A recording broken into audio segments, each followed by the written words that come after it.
Voilà. Bonjour Jeanne, merci pour ton accueil hier pour la projection de Goliath Germaine et moi à la Maison Hirondelle et également en lien avec les membres de RIVA aussi, Réinfo, Vézelay Avalon.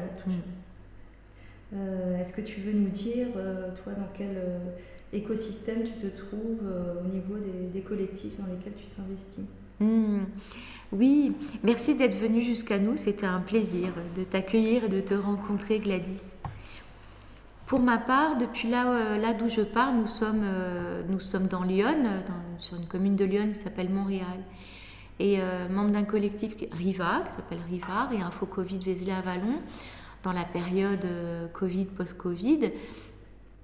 Aujourd'hui, moi-même qui suis artiste, j'œuvre sur la commune et plus largement, on va dire, sur une géographie plus étendue et au national, avec différents collectifs ou structures et associations d'artistes plasticiens par exemple, concernant la profession, et fédérations comme la FRAP, mais également auprès de l'écosystème qui œuvre concernant les questions de la santé environnementale, notamment relatif au rayonnement électromagnétique artificiel, et au niveau local avec le collectif, donc RIVA, qui se déploie, qui se développe, et dans l'expansion, on va dire, de ce groupe de personnes.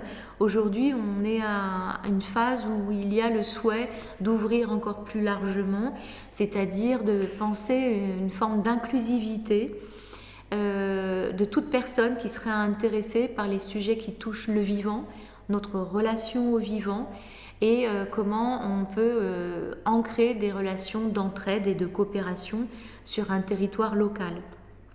Alors, ne serait-ce que déjà par l'usage de certaines monnaies, qu'on dit monnaie libre, comme la June par exemple, qui correspondent au système d'échange libre, les CEL, sous couvert de cette monnaie libre, qui est une monnaie qui n'est pas adossée à l'euro, la June, J-U-N-E, qui s'écrit aussi G1.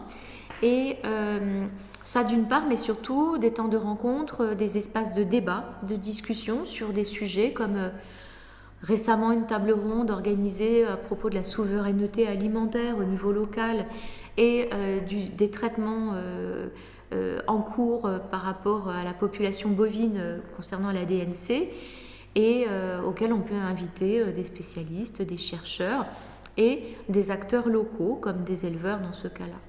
En tout cas, explorer un sujet, ouvrir des espaces de débat et de rencontres. Un de mes sujets est celui des pollutions électromagnétiques, mais des pollutions au sens large sur la question de la santé environnementale. Aujourd'hui, en fait, je pense qu'on a vraiment besoin de dépasser les clivages.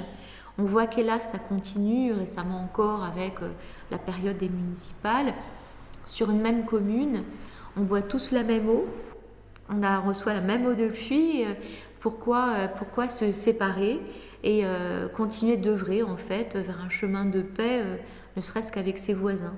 Donc c'est une application au quotidien de vivre ensemble.